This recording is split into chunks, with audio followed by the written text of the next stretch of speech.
Hello, everybody. This is Kelly Alvarado reporting from Spokane, Washington. I'm really sad that I'm not able to be with you in class this weekend, and I'm very glad that through the use of technology, we will get an opportunity to talk about Taylorism, also known as scientific management. As the preview trailer showed you, Taylorism changed and revolutionized the way which American industry looked at the relationship between employees and workers. And through this presentation, you'll get an opportunity to learn more about how Taylorism really helps shape the way we think in organizational management.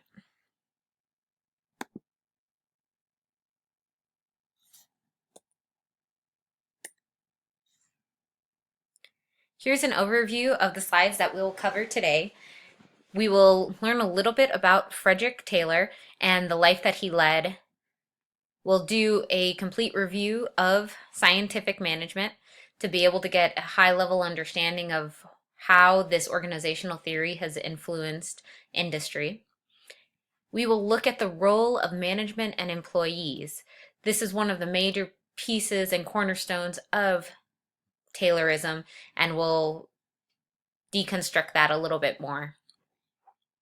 We will go ahead and look at the theory application, and I'll be able to share some stories that I was able to research about how Taylorism was implemented and ultimately failed.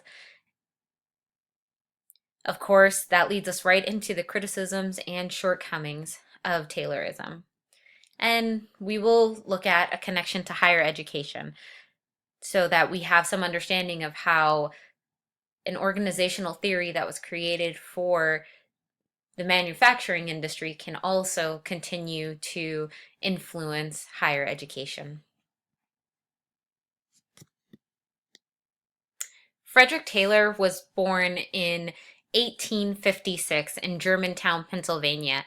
He was raised by a relatively well-off family who identified as Quakers. As a part of their religion, it was really important to be able to do work for the greater good and for the greater community. He really held that belief close to his heart and ensured that the work that he did was constantly about improving the opportunities for others. Some of his personality descriptors are listed: that he was very analytical, efficient, and emotionally distant. Stories were told that when he was a child and they would play a game similar to baseball, he actually would spend most of the day measuring out the distances between the bases instead of actually playing the game. It was imperative to him as a young child that the bases be the most efficiently set. And he continued that experience throughout his time as an adult. It was important to Frederick Taylor to make sure that any activity that was done was always the most efficient with the less amount of stress put with everyone working together towards that common goal. Taylorism has four main practices that create the organizational theory. The first one is developing a science of production or standardization. It was very important to Frederick Taylor to make sure that each person had a job and that they knew their job very well. You would definitely think about Henry Ford and his assembly line, how he was able to create, mass produce vehicles by having people who knew how to screw in that one screw that made the difference in producing a large amount of vehicles. Henry Ford was one of the first adopters of scientific management in his assembly line. Also, in creating standardization, it was very important for managers to know how long it took to do specific tasks. So again, finding the science behind the activities that were being done in factories. How long did it take to put that screw into the location and tighten it and set it off to the next portion of production? Doing time stop tests, Frederick Taylor was able to make sure that he knew exactly how long it was taking and then calculated with that very analytical mind how long and how many screws should be put in a standard workday by an employee. Which takes us to the next piece of Taylorism, which is recruiting and retaining employees. It was very important to make sure that employees were recruited that were the best at being able to do the job. Again, it was about finding the efficiencies in production. Frederick Taylor wanted to make sure that the people doing the jobs knew exactly what they were doing to the point that they could do it even in their sleep. So management wanted to take the thought process out of employees' work timeline. It was really about doing the task and almost becoming another cog in the wheel of production. As I mentioned earlier, the connection between science and workers was imperative to scientific management. There was the time trials that were conducted and making sure that the workers understood how long it was going to take them to do the task. This did create some issues with employees because they constantly felt like they had to be producing at the same level always. And as with any human beings, there are days where you can be a little bit more productive and days that you're a little less productive.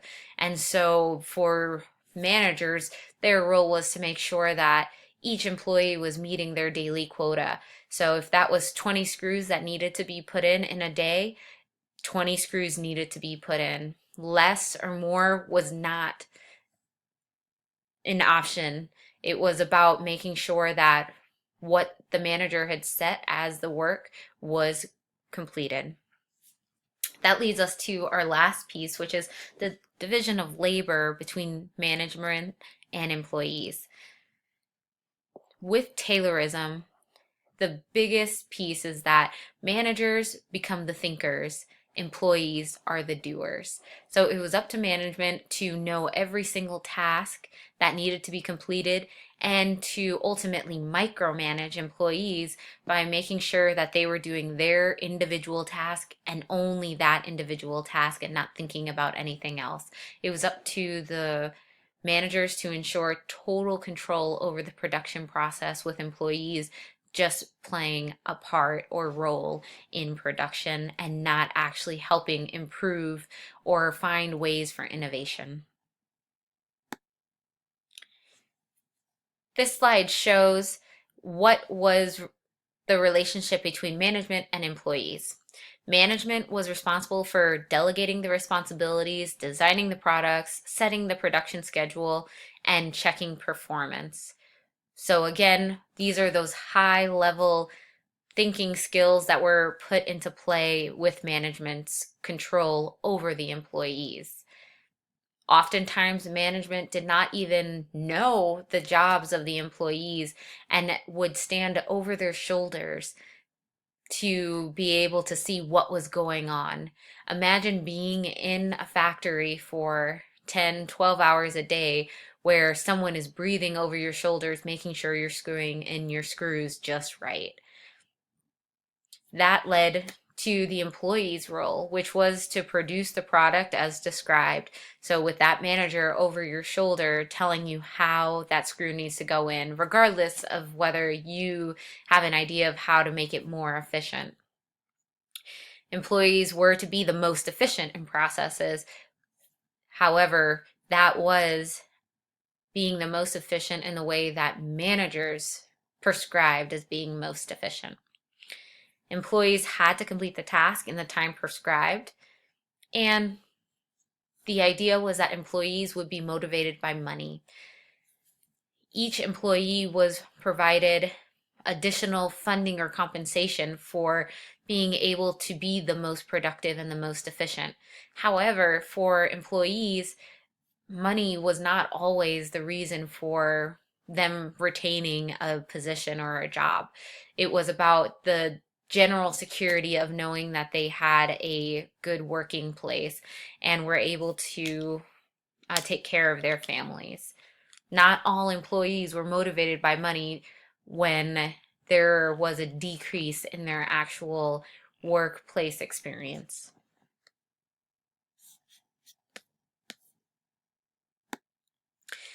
The major criticisms and shortcomings of Taylorism revolve a lot around the interaction between the management and employees.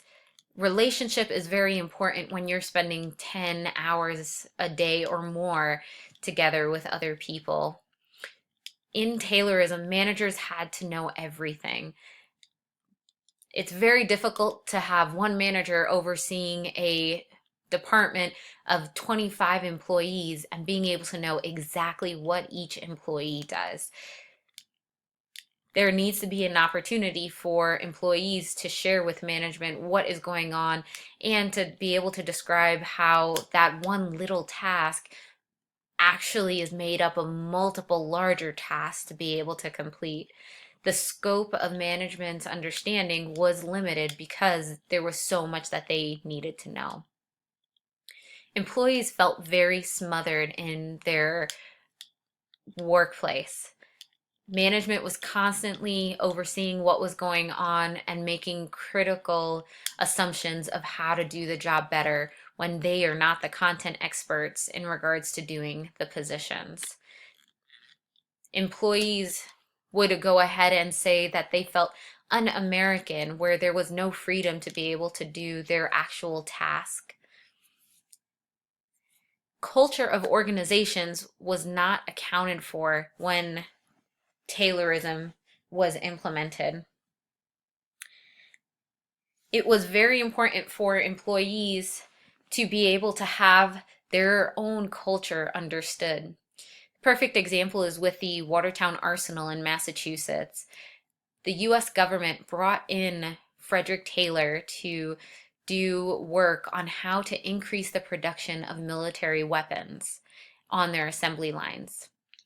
The managers were commissioned officers. So for these people, it was important for them to constantly strive for success because that meant an opportunity for promotion or a better opportunity down the line.